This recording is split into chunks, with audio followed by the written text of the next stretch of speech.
bagi saudara. Untuk apa? Untuk melihat hari esok yang penuh dengan keberkatan. Kalau mau melihat keluargamu, anakmu, suamimu, istrimu di dalam menikmati sebuah janji-janji Tuhan, maka si pemberi janji itu harus digedor. Memang makanan menu daripada doa ini enggak favorit. Tapi kalau saudara menikmati makanan tidak favorit ini, saudara kenyang baik di bumi maupun di sorga.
Kasih-Mu Tuhan mempesona kehidupan kami.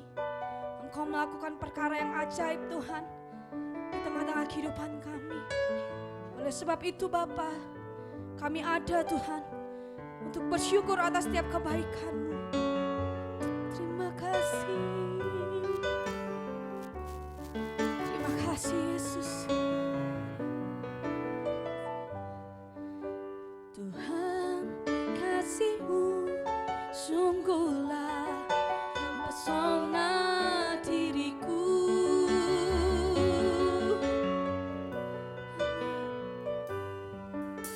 Tuhan, kuasa-Mu sungguhlah menggetarkan hatiku.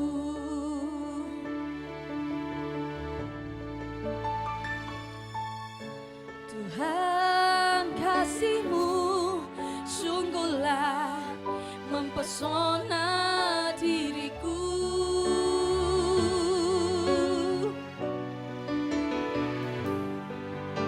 Tuhan, kuasa-Mu sungguhlah menggetarkan hatiku.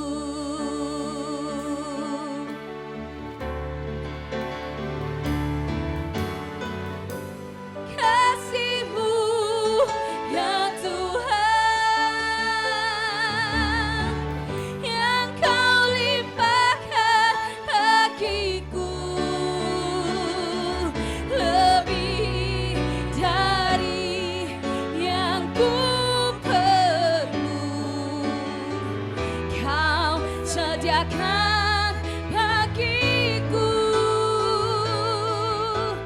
Ku sembah Kau Tuhan sepanjang umur hidupku. Sepanjang umur hidupku. Yes Tuhan, kami sembah Engkau sepanjang umur hidup kami Tuhan.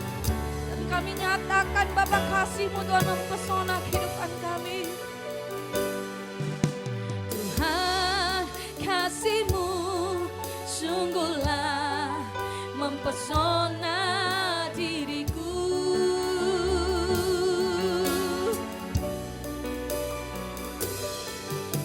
Tuhan, kuasa-Mu sungguhlah menggetarkan hatiku. Kasih-Mu,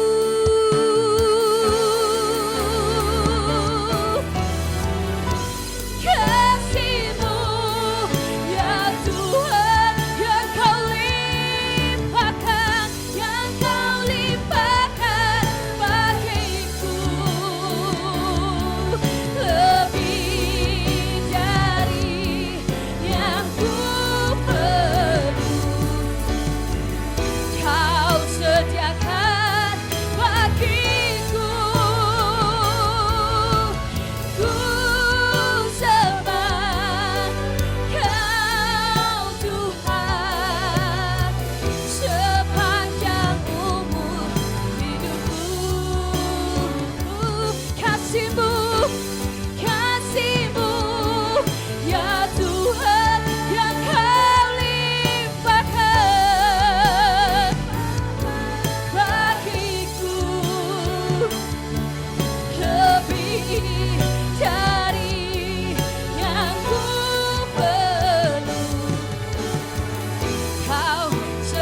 sediakan bagiku.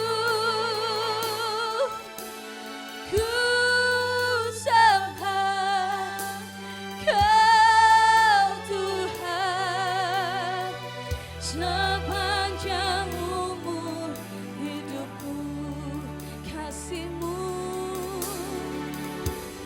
kasih-Mu ya Tuhan. Terima kasih Bapa buat kasih-Mu Tuhan. Terima kasih Bapa buat kasih-Mu yang Kau limpahkan, lebih dari yang ku perlu. Kau sediakan bagiku. Ku sembah Kau Tuhan, sepanjang umur hidupku,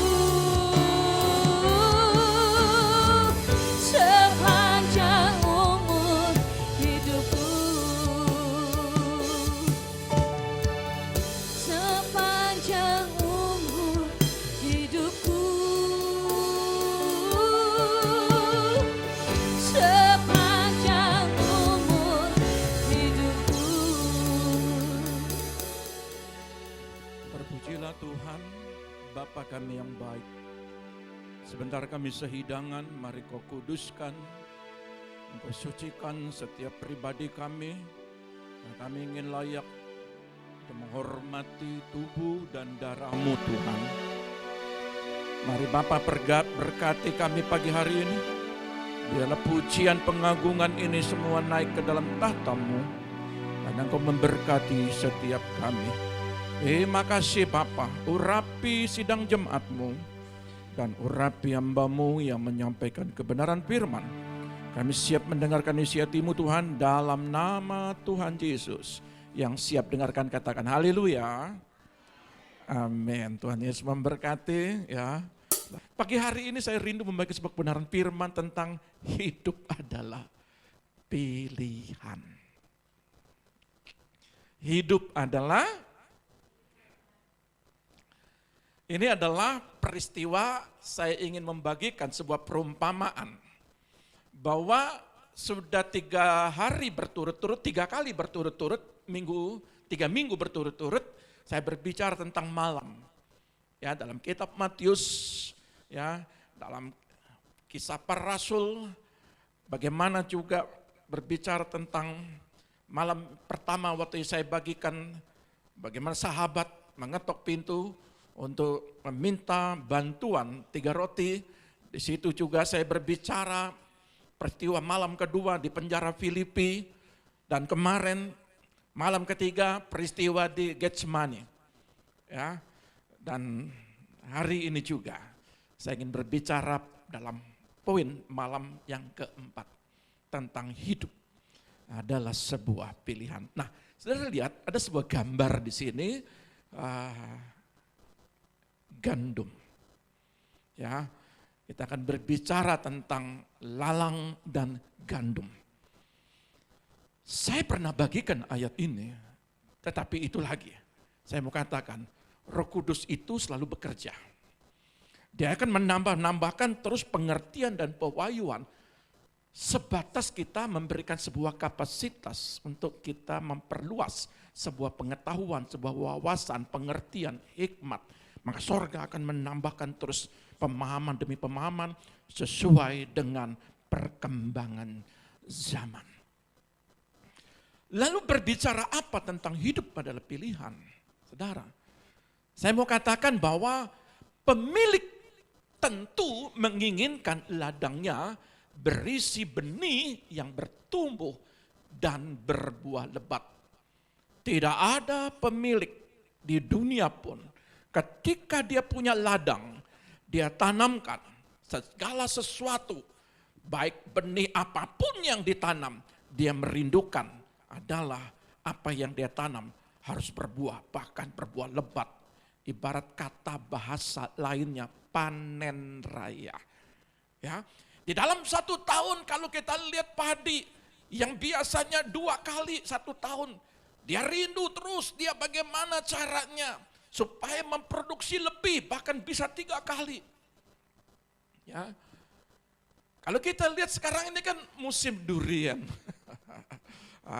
Musim durian ini sangat berbahaya. Memang panen sekarang, coba lihat. Kalau dulu kecil-kecil biji duriannya, ya, buah duriannya, sekarang duriannya bisa besar-besar. Saudara tahu, yang namanya pemilik tentu merindukan, sorga juga demikian. Ketika kita berbicara tentang ladang, maka sorga juga minta dengan jelas dalam konteks ayat ini. Setiap gandum harus bertumbuh dan berbuah. Tetapi saudara tahu, musuh yaitu iblis, dia berusaha merusak ladang dengan menabur benih yang tidak baik. Nah, kita belajar di sini. Ya, mari kita lihat sebuah perumpamaan Yesus yang pertama. Ya, Matius 13 ayat 24 sampai 30. Matius pasal 13 ayat 24 sampai 30, demikian bunyi firman Tuhan. Perumpamaan tentang lalang di antara gandum. Yesus membentangkan suatu perumpamaan lain lagi kepada mereka, katanya, hal kerajaan sorga itu seumpama orang yang menaburkan benih yang baik di ladangnya. Tetapi pada waktu semua orang tidur, datanglah musuhnya menaburkan benih lalang di antara gandum itu, lalu pergi. Ketika gandum itu tumbuh dan mulai berbulir, nampak jugalah lalang itu. Maka datanglah hamba-hamba Tuan ladang itu kepadanya dan berkata, Tuan, bukankah benih baik yang Tuan taburkan di ladang Tuan? Dari manakah lalang itu? Jawab Tuan itu, seorang musuh yang melakukannya. Lalu berkatalah hamba-hamba itu kepadanya, jadi maukah Tuan supaya kami pergi mencabut lalang itu? Tetapi ia berkata, jangan, sebab mungkin gandum itu ikut tercabut pada waktu kamu mencabut lalang itu. Biarkanlah keduanya tumbuh bersama sampai waktu menuai. Pada waktu itu aku akan berkata kepada para penuai, kumpulkanlah dahulu lalang itu dan ikatlah berbekas-berkas untuk dibakar. Kemudian kumpulkanlah gandum itu ke dalam lumbungku. Saudara lihat, pada waktu penjelasan perumpamaan Yesus yang pertama, lalu Yesus berikan perumpamaan kedua tentang biji sesawi. Lalu Yesus berikan perumpamaan lagi tentang ragi. Kalau kita lihat ayat selanjutnya, lalu Yesus pulang. Coba lihat ayatnya, ya. Lalu Yesus pulang.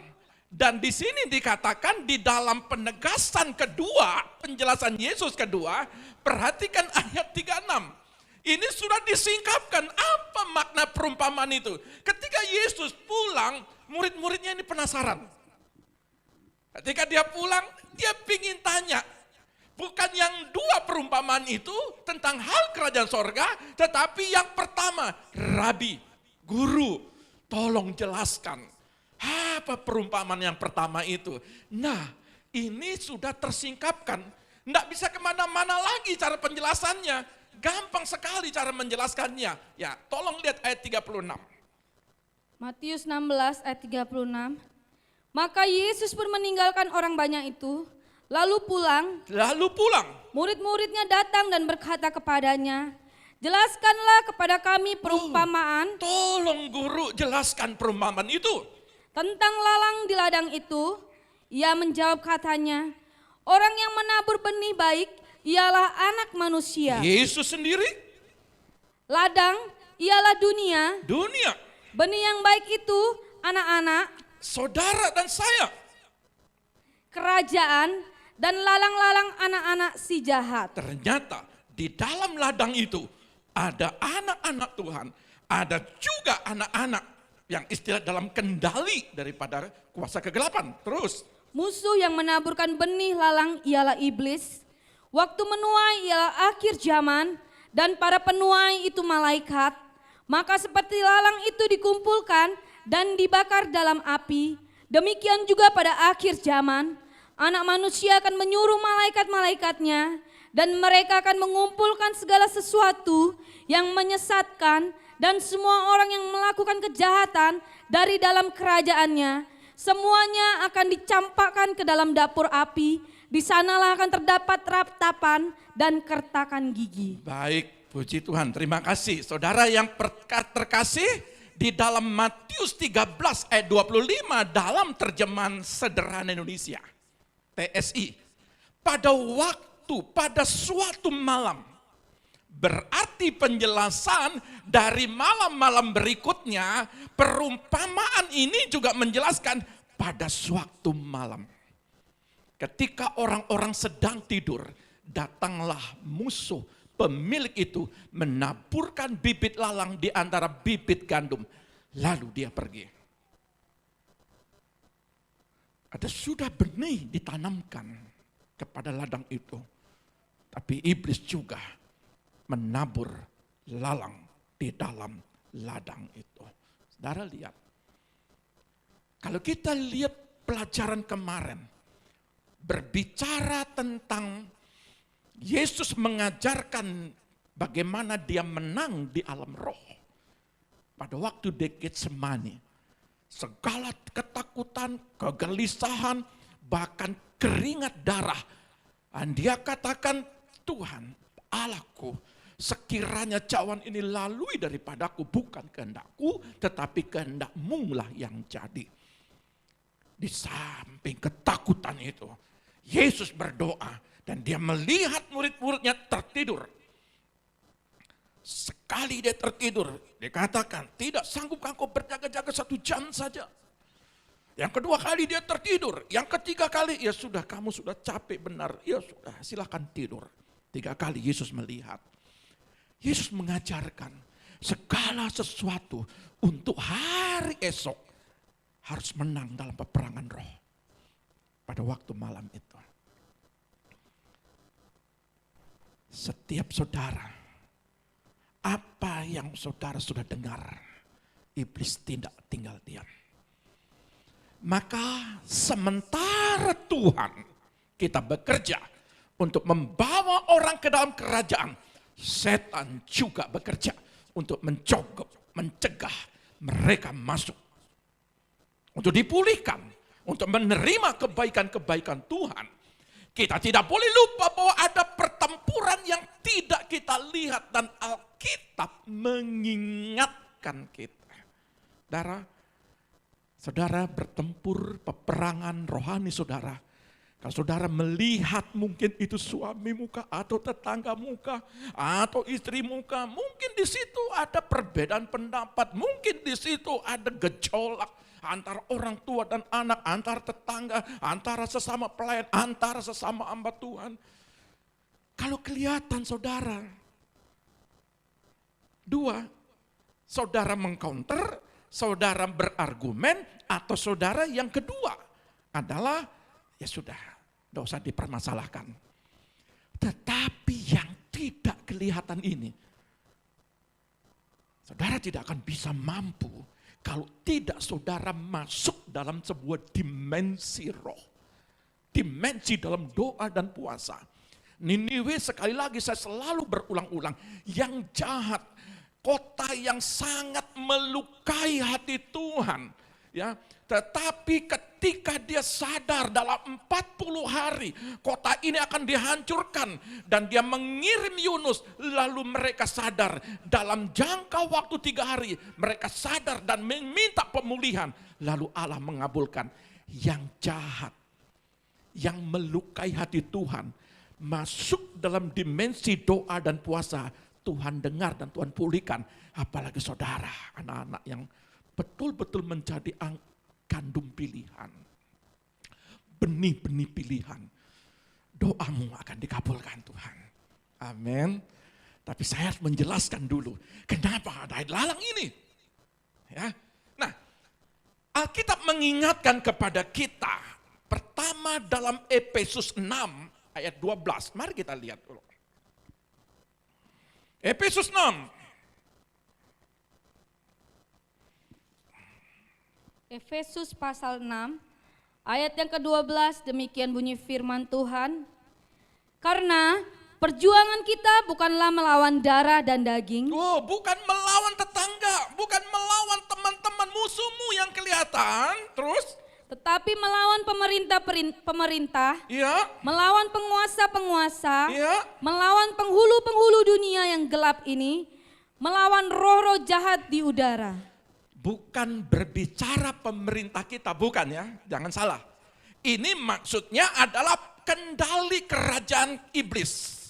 Penguasa-penguasa teritorial. Apakah teritorial itu di rumahmu, teritorial di tempat usahamu, teritorial di tempat pelayananmu, teritorial dimanapun, kota, daerah, lingkungan. Di situ saudara berperang. Karena ada kendali, saya diingatkan bagaimana peperangan antara pada waktu Daniel menyampaikan pesan Tuhan, lalu di situ ada teritorial, ya, malaikat kegelapan, yaitu teritorial Persia. Lalu pada waktu dia ingin menahan daripada pesan Tuhan yang disampaikan oleh satu malaikat Jibril, ya, menyampaikan pesan kepada Daniel. Malaikat teritorial ini, penguasa-penguasa di udara itu menghalangi pesan Tuhan. Lalu Tuhan kirim apa? Michael, malaikat peperangan. Ya. Jadi saudara harus paham kenapa usaha gagal, kenapa ketika saudara membuat, ya kebetulan nanti sebentar kita doa juga. Setiap segala sesuatu, saudara bangun apa saja, saudara memiliki apa saja, saudara doakan juga. Karena apa? Teritorial itu kita nggak ngerti. Ya, kita nggak ngerti teritorial itu. Tetapi ketika kita berperang di tempat itu, maka pintu-pintu terbuka, belenggu-belenggu terlepaskan. Itu fungsinya ketika kita dalam doa. Iblis ingin menaburkan teritorial kegagalan, kebangkrutan, sakit penyakit, pertengkaran. Ya, di situ dia petaburkan. Padahal sudah banyak dengar firman, tetapi jangan lupa iblis juga menaburkan hal-hal yang kurang baik. Nah, saudara lihat, pengertian ini di dalam firman Allah yang hidup, sebab kita tidak berperang melawan manusia, melainkan pribadi-pribadi yang tidak berjasad, penguasa-penguasa dunia yang tidak kelihatan, setan-setan yang berkuasa, penghulu-penghulu kegelapan yang memerintah dunia ini dan melawan roh-roh jahat yang sangat besar jumlahnya. Ingat, iblis itu satu, pengikutnya banyak. Ya, apapun itu, saudara kalau tidak berjaga-jaga, menutup satu pintu, pintu yang lain dibuka. Saudara kuat di dalam hatimu, ya. Tetapi ada titik-titik lemah yang nanti kita akan bahas, titik lemah mana itu yang setan akan serang, saudara. Nah, lalu di dalam Yesaya 9 ayat 2 dikatakan, saya baca dalam terjemahan bahasa Indonesia sehari-hari. Karena kejahatanmu lah, maka ia tidak mendengarkan waktu kamu berdoa. Boleh terjemahan barunya supaya kita paham? Yesaya 59 ayat 2 demikian bunyi firman Tuhan. Tetapi yang merupakan pemisah antara kamu dan Allahmu, ya, ialah segala kejahatanmu, dan yang membuat dia menyembunyikan diri terhadap kamu, sehingga ia tidak mendengar, ialah segala dosamu. Karena kejahatanmu lah maka ia tidak mendengarkan waktu kamu berdoa kepadanya. Dosa-dosamu lah yang memisahkan kamu dari Allah. Itu dalam kitab Yesaya. Perjalanan waktu, saudara lihat Yesus menyelesaikannya di atas kayu salib. Supaya segala dosamu itu tidak ada penghalang. Ya, jadi saudara harus mengerti bahwa ketika saudara menghargai perjamuan kudus ini, roti dan anggur atau tubuh dan darah Kristus, sesungguhnya ketika engkau makan dan minum, saudara memperingati kebaikan Tuhan yang akan membawa kita menjadi dekat, membawa kita menjadi hubungan yang intim, menghapus segala dosa kejahatan. Penting sekali perjamuan kudus ini. Ya, penting sekali. Itulah makanya kalau di dalam Yesaya itu setiap dosa, setiap apa yang kita lakukan, saudara untuk cara menebusnya, saudara harus memberikan sebuah persembahan. Orang miskin ya merpati atau tukur 5, 3 atau 5. Kalau orang setengah kaya harus berikan domba. Kalau orang kaya harus berikan lembu. Kalau harga lembu ini bisa 100 juta. Tetapi sekarang cukup kau datang tempat ini, menyerahkan dirimu, kau makan dan minum tubuh dan darahmu. Itu persembahan yang kau hargai. Ya, amin. Ikut Tuhan itu enak. Yang susah itu melakukannya. Haleluya. Amin. Nah, dari lihat. Markus 16 ayat 33. Ini penting. Mari kita teliti. Mari kita bedah ayat ini. Markus pasal 15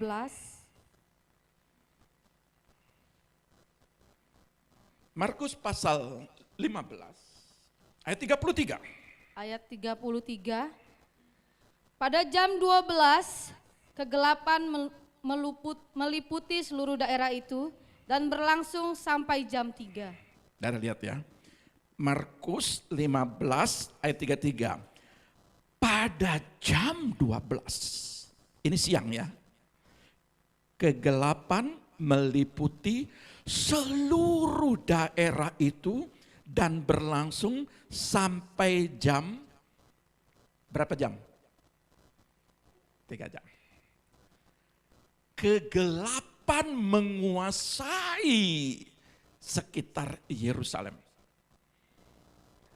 Kata kegelapan itu skotos. Ya. Kata skotos itu tidak bisa melihat lagi. Orang-orang di sekitar itu tidak bisa melihat lagi siapa yang disalib itu. Tahu Yesus disalib tetapi tidak bisa melihat. Kegelapan menguasai selama 3 jam penuh. Saudara lihat. Pertama, penglihatan mereka gelap. Tidak bisa melihat sebelah-sebelah. Tidak melihat Yesus juga. Ketidaktahuan menghormati hal-hal lain, kata skotos. Kefasikan dan amoralitas, kesengsaraan mereka di neraka. Pada waktu kegelapan terjadi, atmosfer itu diserap Yesus. Saudara tahu bahwa segala kegelapan yang seharusnya kita masuk neraka itu diserap. Kita tidak lagi masuk ke dalam neraka karena Yesus di kayu salib itu mengambil semua bagian. Bagi orang-orang yang tidak menghargai dalam kitab Yesaya 59 ayat 2. Di situ umat-umat penuh dengan dosa yang menghalangi hubungan dengan Tuhan. Di situ Yesus selesaikan. Ya. Yesus selesaikan di atas kayu salib. Yang seharusnya ada amoralitas, kefasikan, dosa dan sebagainya. Yesus sudah selesaikan. Tapi hari-hari ini iblis juga menabur benih lalang LGBT. Ditabur.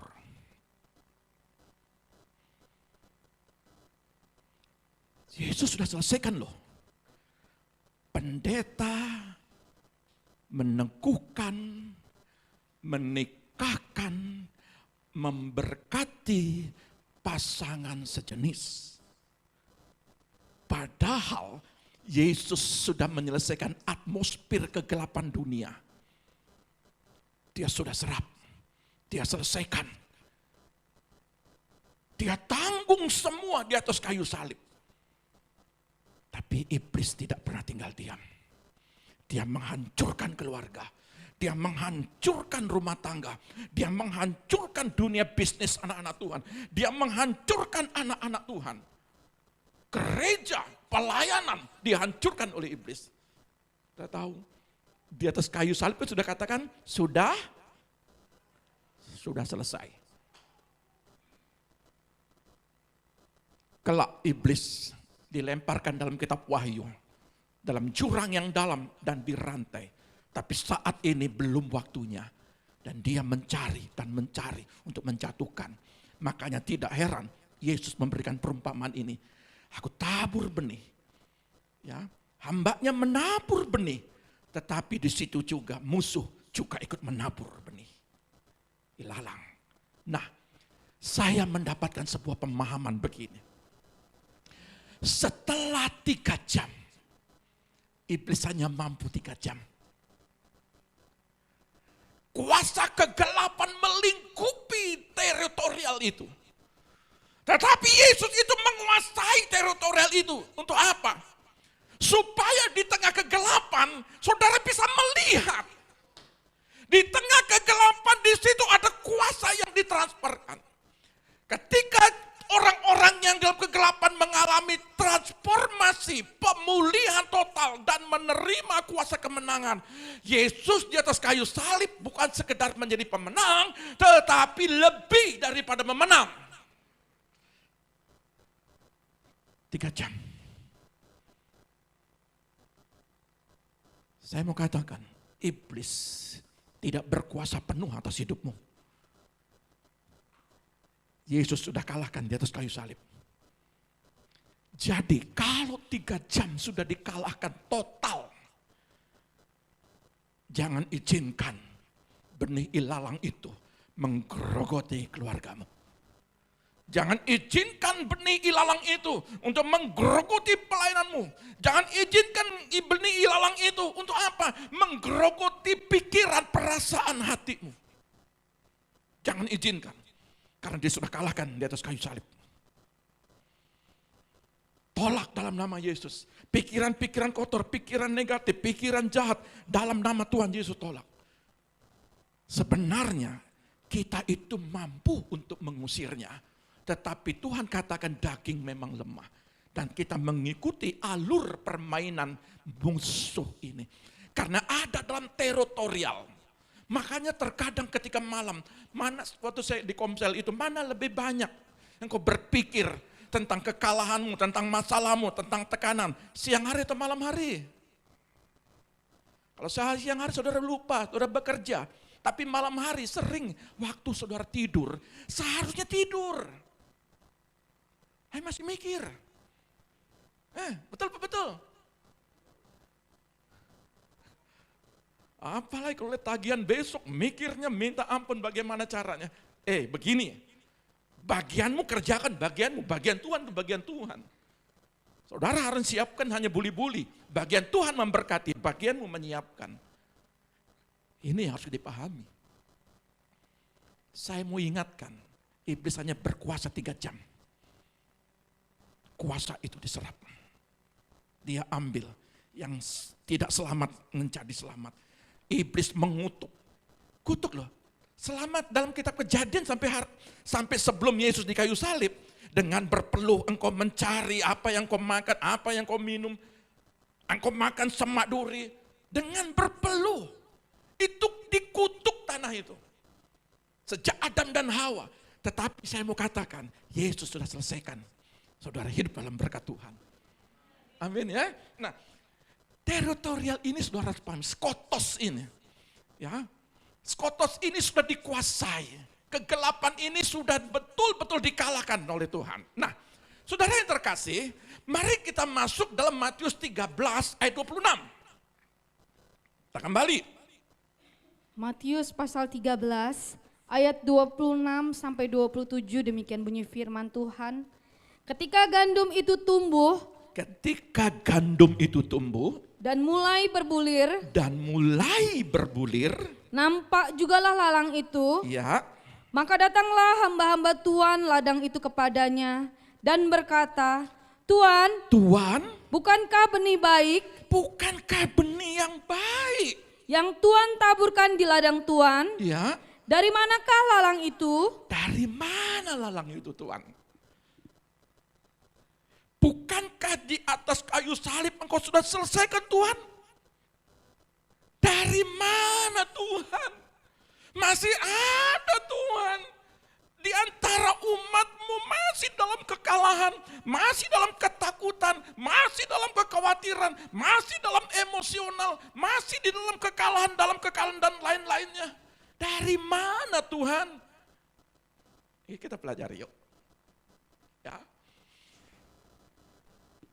Pada waktu gandum itu tumbuh dan menjadi besar, mulai berbuah, pada waktu itulah lalang itu bisa dibedakan. Berarti dari buahnya lah kita bisa melihat hasilnya.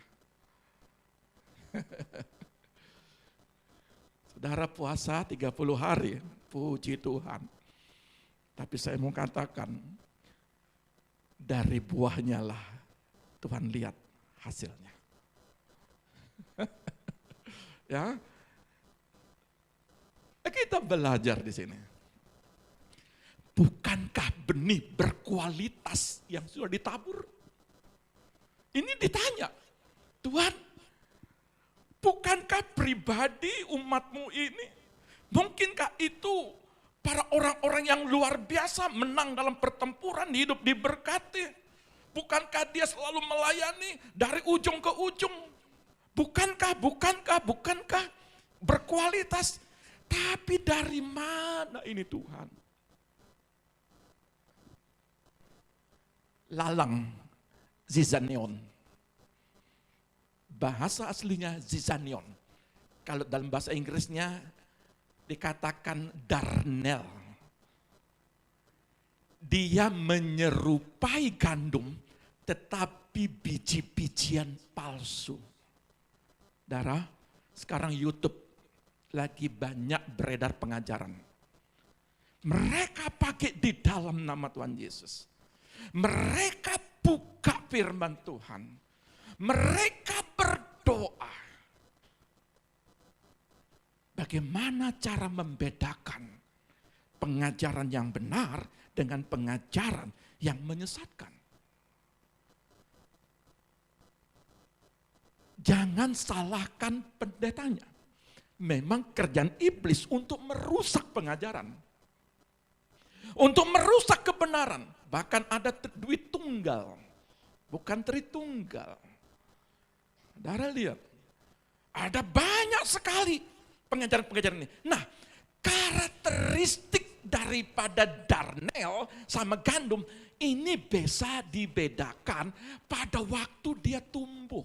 Makanya Yesus bilang, jangan dicabut, biarkan. Nanti kita lihat. Ya, apapun yang engkau bangun, nanti dilihat ujungnya. Ya. Karakteristik daripada darnel dan gandum, pertama, kalau darnel atau lalang, dia tegak berdiri. Kalau gandum, itu dia merunduk. Semakin intim sama Tuhan, kalau engkau gandum, kau semakin rendah hati. Kau dengar firman, tapi kalau masih sombong, itu lalang. Masih menganggap diri lebih daripada yang lain. Masih menganggap lebih rohani daripada yang lain. Darnel.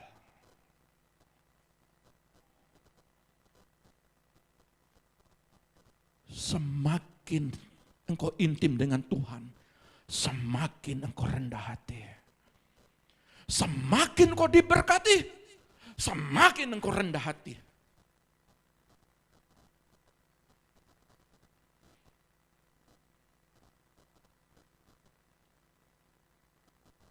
Dan tegak ini, dia selalu berpikiran bahwa saya paling benar. Tapi dia merunduk, dia selalu mengalah. Dia selalu mengoreksi dirinya. Tapi kalau darnel, dia selalu mengoreksi orang. Bolehkah hari ini kita berikan pengajaran? Karena saya tidak mau nanti ayat 42. 4142. Mana berkas-berkas yang masuk dalam ladangnya, mana berkas-berkas yang masuk dalam api. Tapi ini penting. Kata yang kedua, kurus. Kalau dia Darnel, dia memang berdiri. Tetapi sesungguhnya tidak berisi. Ini berbicara menganggap bahwa dirinya tidak mau disentuh. Tetapi kalau berisi, benih firman ditanamkan, semakin banyak firman ditanamkan, dia semakin memahami, semakin mengerti. Ingat Daud. Daud itu benih gandum yang tumbuh subur. Tetapi ketika dia melakukan sebuah kesalahan, lalu dia ditegur. Daud, ada sapi, ada lembu kurus, ada lembu gemuk. Yang kurus itu jandanya punya satu. Tetapi pada waktu pesta, yang milik daripada janda itu punya satu, lalu diambil, dikorbankan. Lalu Daud marah.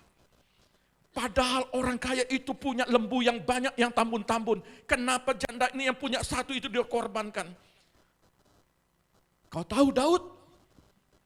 Itulah kamu Daud. Kamu yang melakukan sebuah kesalahan. Apa Daud lakukan? Benih firman yang terucapkan. Daud sadar. Dia minta ampun. Dia koyakkan bajunya. Aku minta ampun. Saudara tahu, sebagai gandum, kalau ada firman yang menguatkan hidupmu, pikiranmu, sekalipun itu tidak enak sekalipun. Saudara, namanya firman, tetap firman. Karena dia akan mengorek apa yang isi dalam hatimu. Untuk membawa langkahmu hidup di dalam perkenanan Tuhan. Tapi kalau namanya Darnel, dia menolak. Firman itu sudah banyak saya dengar. Saya hafal dari kajian P. Wahyu. Saya sudah baca 10 kali. Saya mengerti itu. Bukan masalah mengertinya. Apa kau lakukan firman yang kau baca itu. Perbedaan karakteristik daripada Darnel maupun gandum. Yang ketiga, bulirnya warna hitam. Kalau ini kuning kecoklatan. Kalau gandum itu dia punya kemurnian hati. Melayani itu betul-betul kemurnian. Tetapi kalau Darnel ini bulirnya warna hitam, artinya apa? Dia mesti lihat-lihat. Kalau itu menyentuh pribadinya, dia tolak. Dan Darnel ini beracun.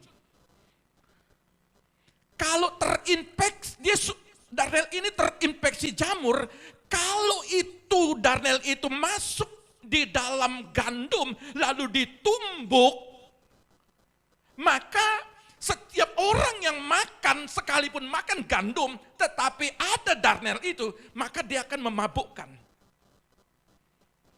Kalau gandum itu menyehatkan. Ini banyak terjadi. Hari ini kau mengasihi istrimu. Amin. Kau kasihi anak-anakmu. Kau mengasihi orang tuamu. Amin. Amin. Senin kau maki-maki dia.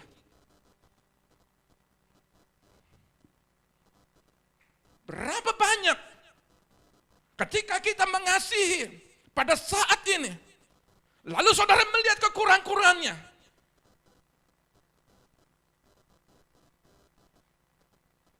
Berapa banyak umat-umat Tuhan terjadi kerusakan dalam pergaulan. Berapa banyak anak-anak Tuhan yang sudah memahami kebenaran firman Tuhan. Tetapi dia terkontaminasi dengan hal-hal terinfeksi, hal-hal yang kurang baik. Beracun. Darah. Ketika Tuhan lihat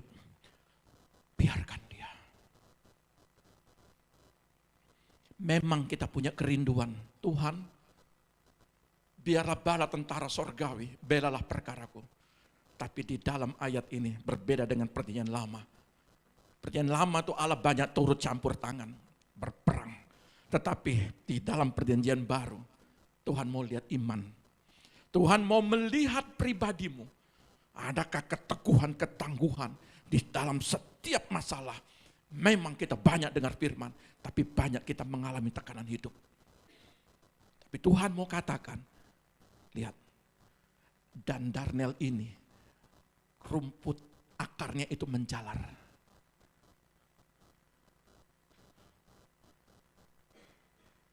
Akarnya kalau lihat darnel ini dia menyerap makanan dan minuman. Tapi darnel ini dia menyerap untuk apa? Untuk merusak gandum. Dan jangan heran, dalam setiap rumah tangga ada darnel-darnel yang ingin merusak rumah tanggamu. Ada darnel-darnel yang ingin merusak pekerjaan dan usahamu. Ada darnel-darnel yang ingin merusak pelayanan-pelayanan.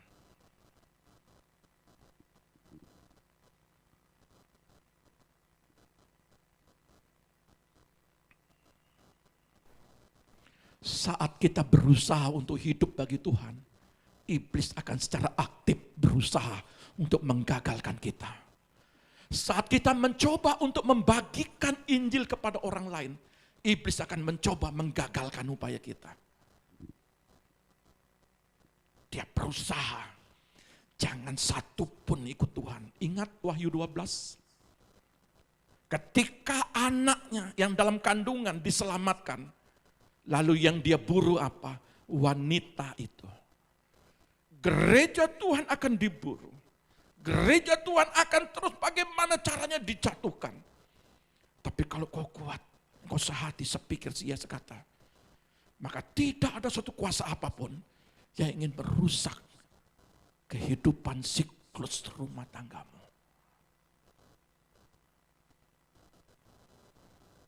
Setan akan menggerogoti kelemahan dalam karakter kita. Yang pertama, jika kelemahanmu adalah rasa iri, dia akan terus menunjukkan apa yang pantas Anda dapatkan dari orang lain. Darnel ini sifatnya, karakteristiknya. Kalau dikatakan dia seperti racun, kalau dia dikatakan di situ dia bulir-bulirnya berwarna hitam yang memabukkan. Dari lihat, kalau masih dalam diri kita, sekalipun kita dalam satu ladang, kita sudah menerima benih firman, tapi jangan lupa, di dalam benih yang ada di dalam diri kita, kalau kita luaskan, misalnya benih lalang masalah iri hati, maka iblis akan menggerogotimu. Bagaimana supaya kau lebih daripada yang kau merasa iri hati itu. Jadi ingat, saya mau katakan, kalau kita lalu membeda-bedakan orang, kalau kita melihat diri kita lebih dan kita mau mengalahkan dengan berbagai macam cara, sesungguhnya itu benih yang sudah tertanam dalam diri kita. Yang kedua, jika kelemahanmu adalah nafsu, dia akan terus menggoda Anda dalam pikiran kotor dan kesempatan untuk memberi makan nafsu dalam diri Anda. Dan iblis sedang menabur dalam media elektronik. Iblis sedang menabur dalam gadget. Saudara dengar firman di situ, maunya nonton Pak Yakub khotbah kembali. Iblis dengar, nanti malam kan bisa. Lalu tayangan slide di situ. Dan banyak hal-hal yang negatif. Ketika pikiran kita sudah mulai tercemar, nonton aja sedikit aja.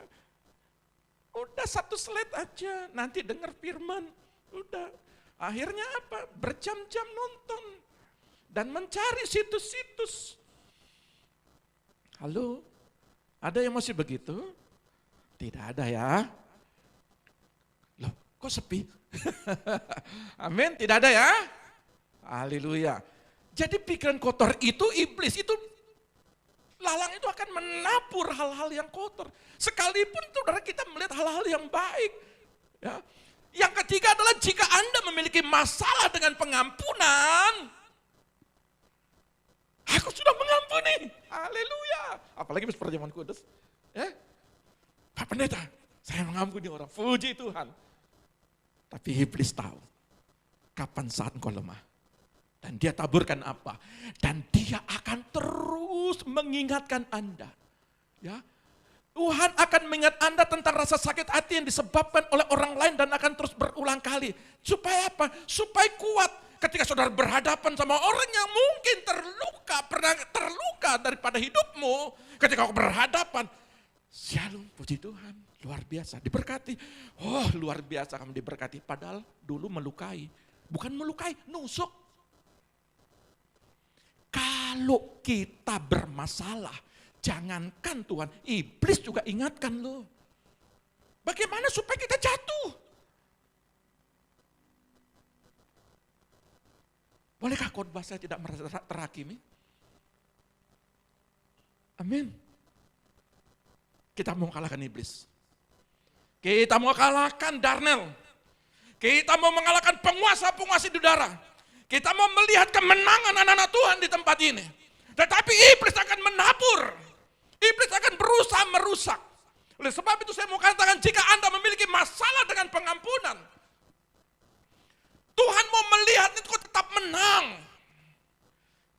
Dan seringkali, kalau engkau bebas, tidak dipertemukan. Kalau engkau menang, tidak dipertemukan. Tetapi kalau engkau kalah kepada seseorang dan setiap hari engkau akan digesek sampai menang. Hari tidak menang, besok lagi. Sampai engkau menang. Saudara, saya teringat seorang teman saya menjatuhkan di depan umum.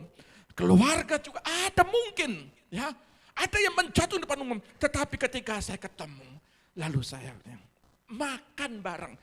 Dan Tuhan buat lupa apa yang menjadi persoalan. Padahal sangat melukai. Tidak dari depan, dari belakang, dari samping.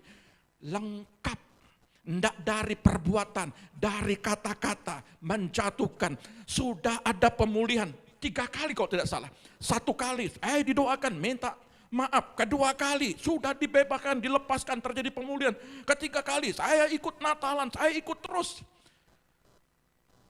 Tapi pernah suatu kata, dan dipermalukan depan umum. Tapi saya katakan begini, saya bersyukur pada waktu kami atau saya pribadi dijatuhkan, diomongin, dihakimi, saya bersyukur Tuhan, terima kasih.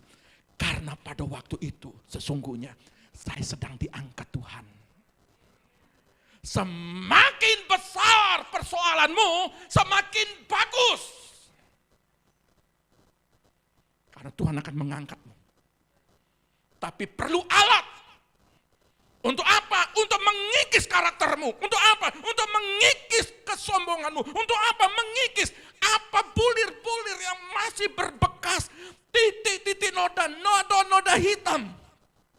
Itu mau dihancurkan oleh Tuhan. Supaya apa? Supaya gandumnya bertumbuh dengan besar. Yang keempat adalah jika kelemahanmu adalah bersikap kaku atau selalu melihat kekurangan, maka iblis akan mengeksploitasi kelemahanmu dan dia akan memutar ulang setiap kegagalan, memutar ulang setiap kesalahan, memutar setiap kekurangan, bukan hari kemarin, tetapi 2022, 2021, 2020, bahkan 10 yang tahun lalu, itu diputar ulang oleh iblis. Iblis akan terus melihat kekurangan, iblis terus akan melihat kesalahan, iblis terus akan melihat kegagalan. Jangan biarkan benih ini tertanam dalam hatimu. Engkau sudah dilepaskan di atas kayu salib. Engkau sudah dibebaskan di atas kayu salib. Jangan biarkan ini. Yang kedua, iblis akan memberitahu bahwa Anda lebih baik tidak akan pernah bisa mencintai orang ataupun mengasihi orang lain. Dia tabur itu. Jangan. Dia sangat melukai hatimu. Balas ya. Balas. Halo. Adakah orang di rumah? Halo? Ada yang menyaut enggak? Halo? Kalau engkau disakiti jangan pernah membalas. Amin. Amin apa aman? Hah? Amin. Berat saudara, memang dengar firman itu benih itu, tapi pas kali lihat beli lalang ini, aduh berat saya pun juga.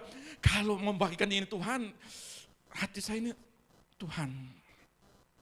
Tapi ini penting, ayat 41-42 ini penting. Iblis akan berusaha merampok sukacita. Merampok sukacita Anda, mengurangi persekutuan Anda dengan Tuhan. Kenapa? Kalau hatimu bermasalah, maka hubunganmu kepada Dia bermasalah. Makanya Tuhan katakan, jangan amarahmu sampai matahari terbit. Berarti masih terbenam, masih bisa balas Pak Pendeta. Jangan sampai matahari terbenam. Selesaikan. Tetapi terbenam berkali-kali terbenam. Tidak kelar-kelar. Halo? Anybody home?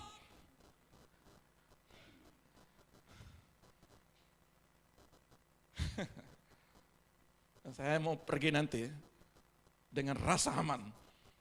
Jemaat-jemaat saya makan bersama. Amin. Jangan ditinggali gembalanya, dombanya. Wow. Tapi di sini tidak ada. Tidak ada saling menanduk. Domba-domba yang tunduk. Amin. Ya, jadi kalau ya, tolonglah, kelemahan adalah bersikap kaku atau selalu melihat kekurangan. Nah, sudah lihat. Matius 13 ayat 28. Matius 13 ayat 28. Matius pasal 13 ayat 28, demikian bunyi firman Tuhan.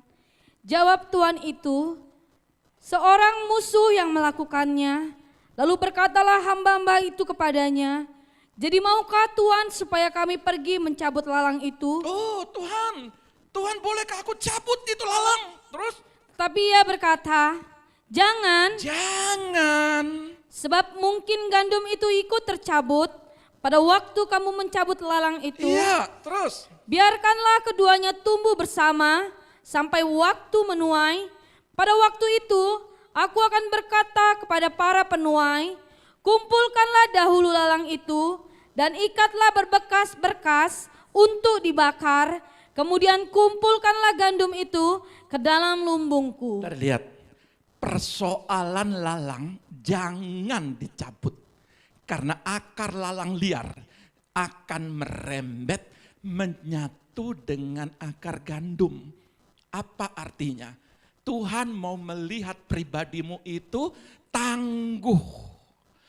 Tuhan mau kita itu hidup di tengah-tengah lalang, di tengah tekanan, di tengah persoalan, di tengah intimidasi, di tengah orang yang menghakimimu, di tengah orang yang bicarakanmu, di tengah orang-orang yang menjatuhkanmu. Tuhan mau, jangan itu alatmu.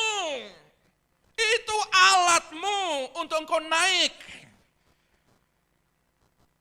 Makanya saya nggak pernah marah.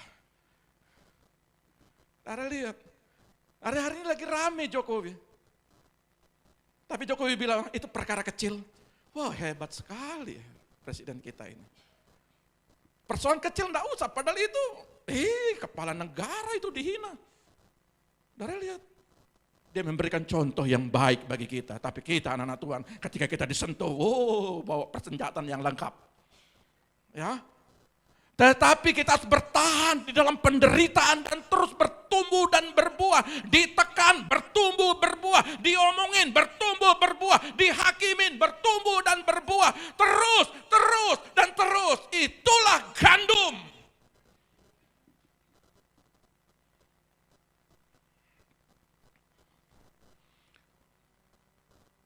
Saya yang baca ini. Matius 13, kita akan mengakhiri.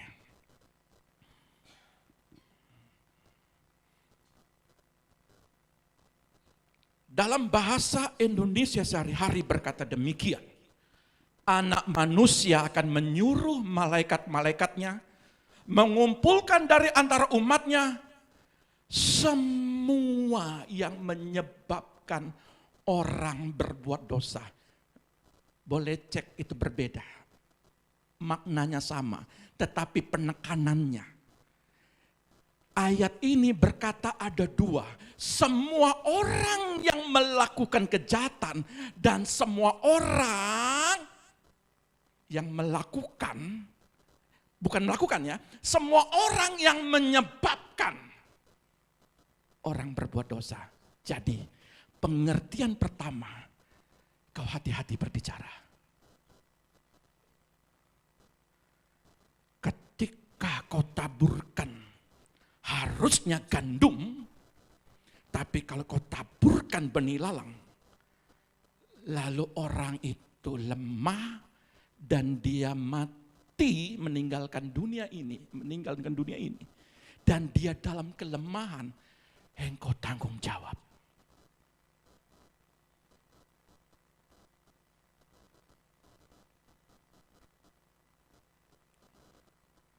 Semua orang yang lain melakukan kejahatan. Maka di ayat 42, tolong ayat 42.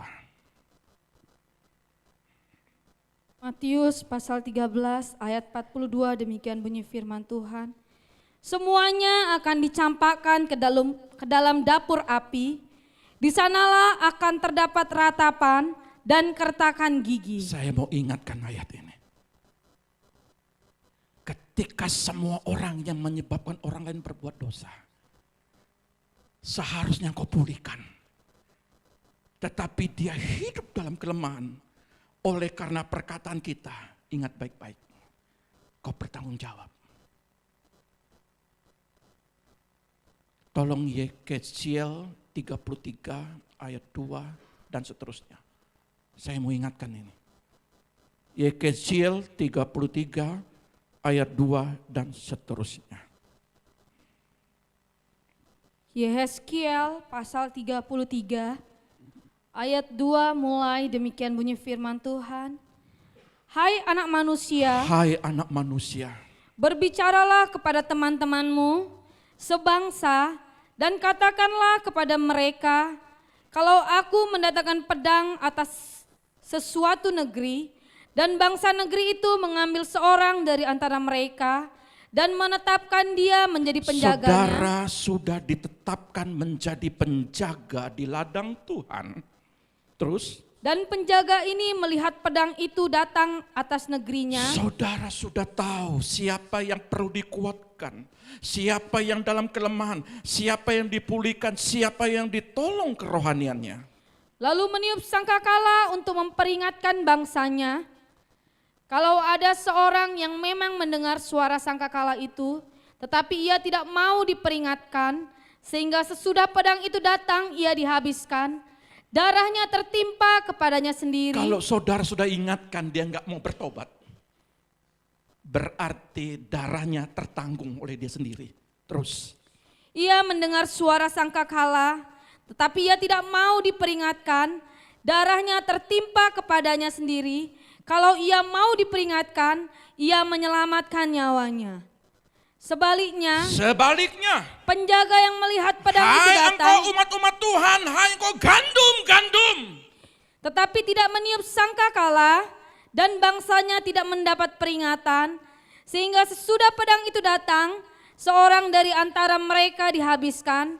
Orang itu dihabiskan dalam kesalahannya, tetapi aku akan menuntut pertanggungan jawab atas nyawanya dari Tuhan akan penjaga tuntut itu. tanggung jawabnya kepadamu. Ingat baik-baik. Terus. Ayat 7, dan engkau anak manusia, aku menetapkan engkau menjadi penjaga bagi kaum Israel. Bila mana engkau mendengar sesuatu firman daripadaku, peringatkanlah mereka demi namaku. Kalau aku berfirman kepada orang jahat, hai orang jahat, engkau pasti mati, dan engkau tidak berkata apa-apa untuk Engkau tidak memperingatkan orang jahat berkata-kata, itu, tetapi engkau berusaha untuk mengacaukan pikirannya. supaya bertobat dari hidupnya. Supaya dia harusnya bertobat.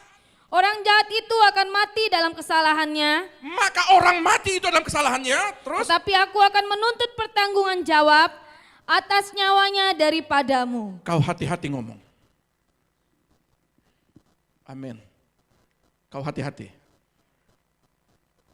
Seharusnya kau hadir untuk memulihkan. Tapi kalau engkau tidak memulihkan dan orang itu mati, maka dosa orang itu kau yang tanggung jawab.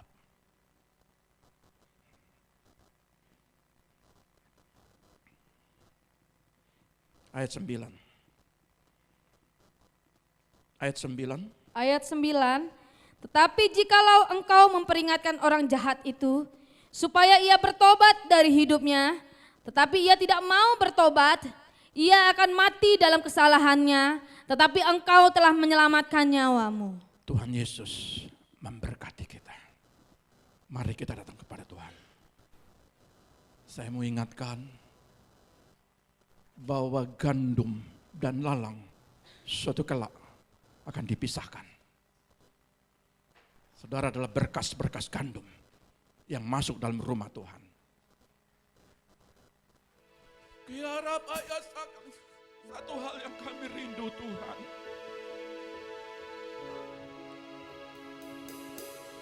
Tidak ada yang lain Tuhan, kami ingin menyenangkan hidup-Mu.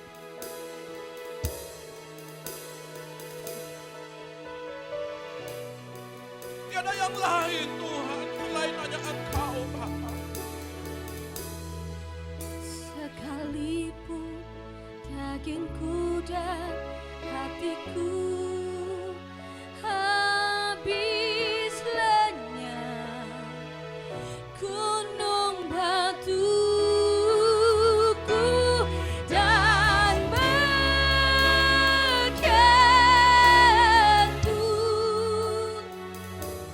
tetaplah Allah selama-lamanya. Sekalipun dagingku dan hatiku habis lenyap, gunung batuku dan berkatun,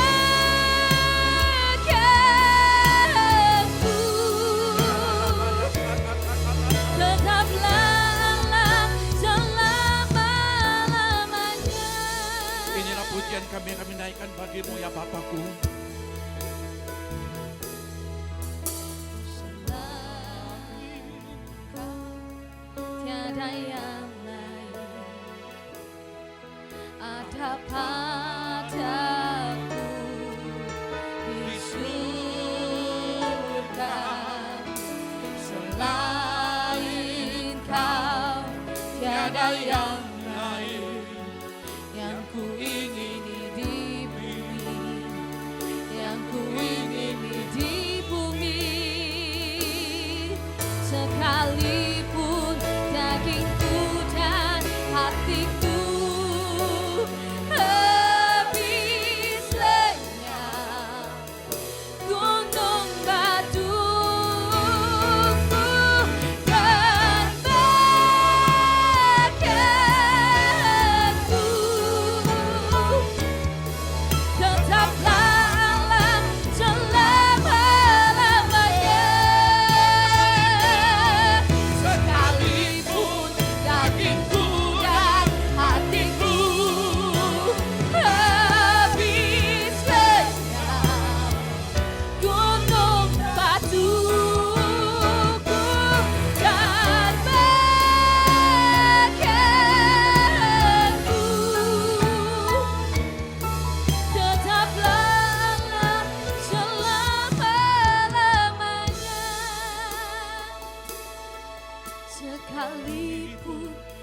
dagingku dan hatiku habis lenyap, gunung batuku dan bagianku,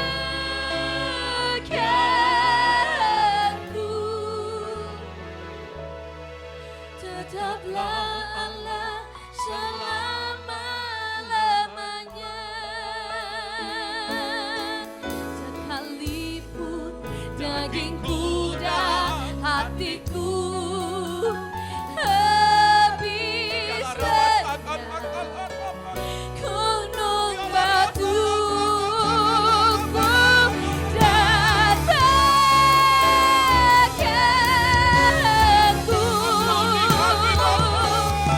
tetaplah Allah selama-lamanya.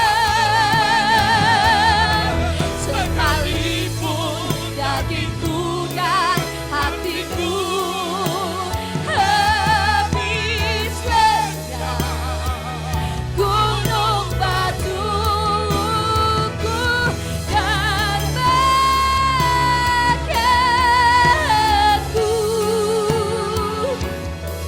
tetaplah Allah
Ampuni kami Tuhan, pulihkan kami Bapa.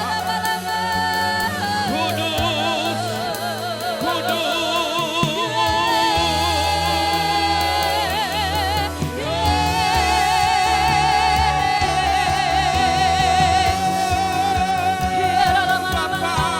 pulihkan.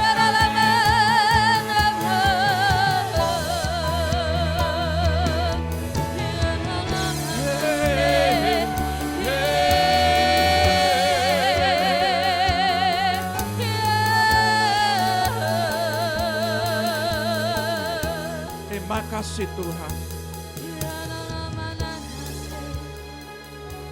Mari Pak Roland maju ke depan, mari.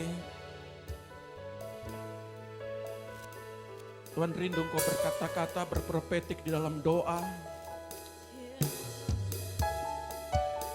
Biarlah saat siang hari ini pemulihan itu sudah terjadi. Kalau Engkau menghadapi dalam tekanan, biarlah hambanya berdoa bagimu.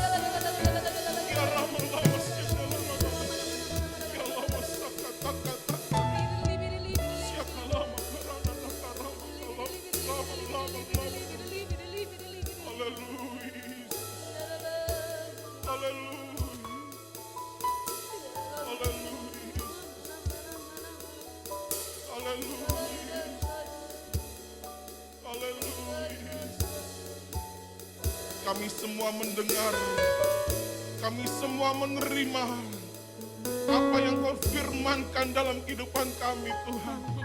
Kami bersyukur di pagi hari ini, Bapa.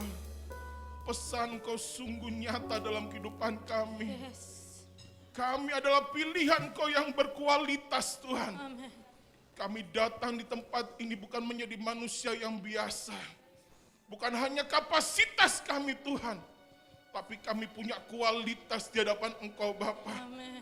Ada kegerakan, ada peperangan yang lebih lagi yang harus kami lakukan untuk Engkau Tuhan.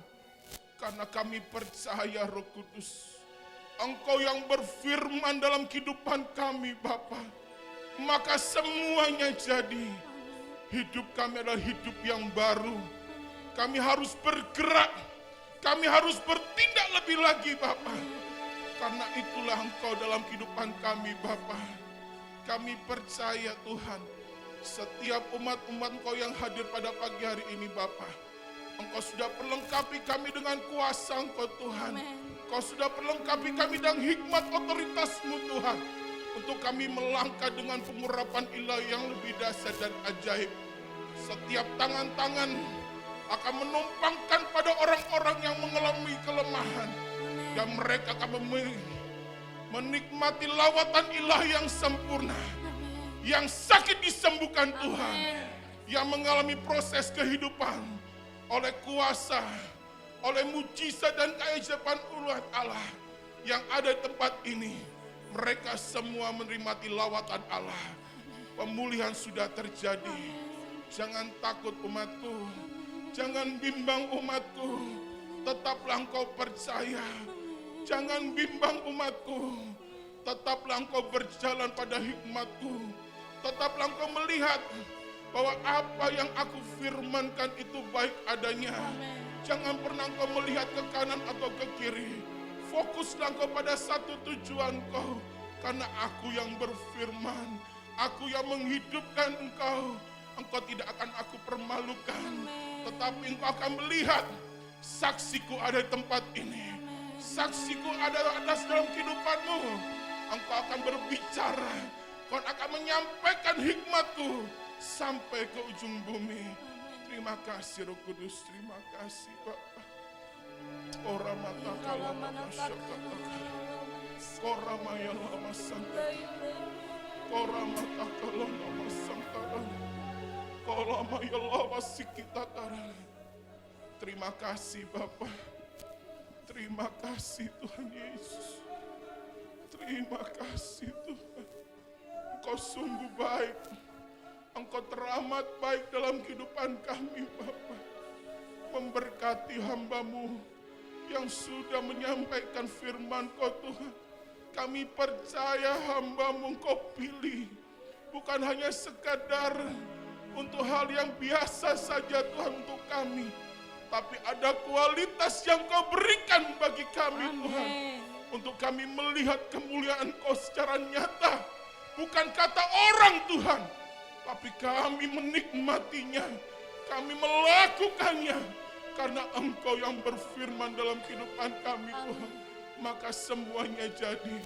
Memberkati hamba-Mu Tuhan dalam apapun dalam kehidupannya. Bersama dengan keluarga yang Kau percaya. Kami percaya berkat-Mu nyata Tuhan. Kuasa-Mu nyata.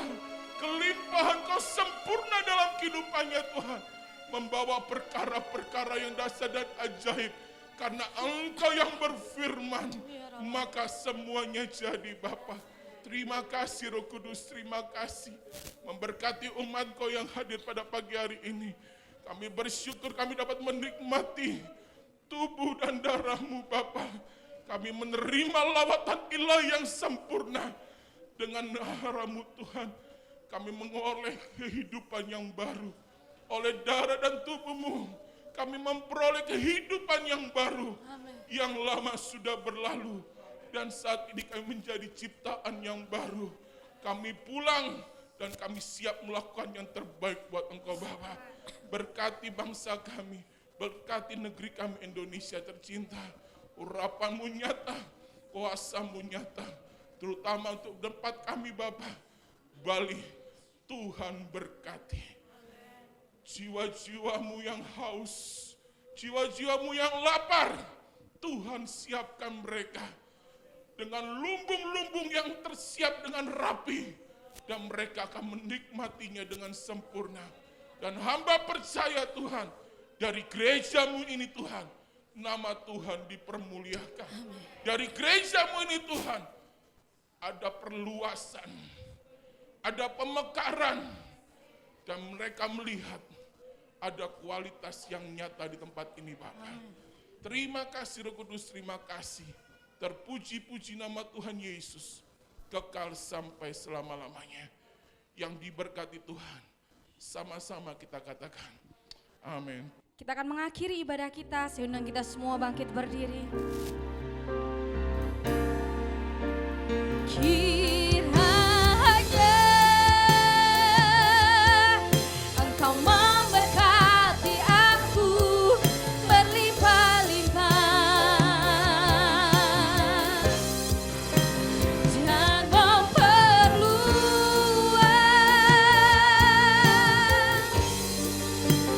daerahku, dan kiranya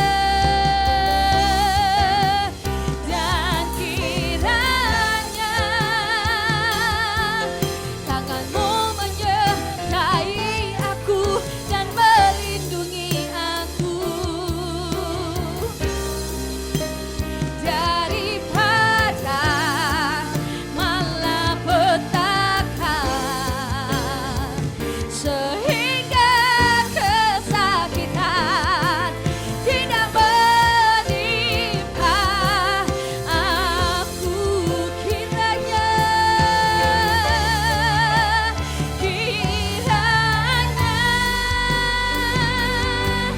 Engkau memberkati aku berlimpah-limpah dan memperluas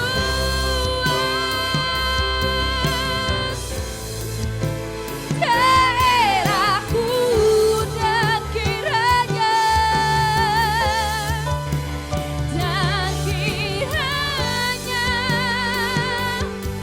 tanganmu menyertai aku dan melindungi aku daripada malapetaka, sehingga kesakitan tidak menimpa aku.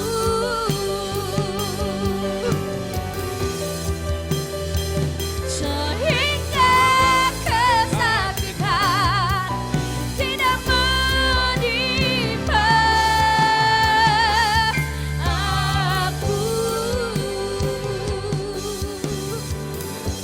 Terima kasih Bapak Surgawi. Kalau Engkau membawa ke tempat ini kami dengan selamat, mari bawa kami pulang juga dengan selamat. Bala tentara Surgawi menjaga kami, roh maut kecelakaan tidak terjadi atas kami, karena pemeliharaan Tuhan dalam hidup kami senantiasa. Berkati kami mulai hari ini, sepanjang Senin hingga sampai Sabtu dan Minggu, berkat-Mu berlimpah atas hidup kami. Kami dipulihkan, keluarga kami dipulihkan, anak-anak kami diberkati, usaha pekerjaan kami diberkati, dan apapun yang kami lakukan akan diberkati. Angkat kedua tanganmu, terimalah berkat daripada Bapa Sorgawi. Diberkatilah keluargamu, diberkatilah anak-anakmu, diberkatilah kesehatanmu, diberkatilah pendidikanmu, diberkatilah lumbung-lumbungmu. Apa yang kau kerjakan lewat tanganmu akan dibuat berhasil. Setiap kakimu melangkah, Tuhan selalu menuntunnya. Pada waktu dia datang kedua kali, saudara akan dijemput oleh dia. Dan kita percaya semua orang kudusnya akan berjumpa dengan Bapa kita. Di dalam nama Tuhan Yesus yang diberkati, Tuhan katakan haleluya. Haleluya. Tuhan memberkati.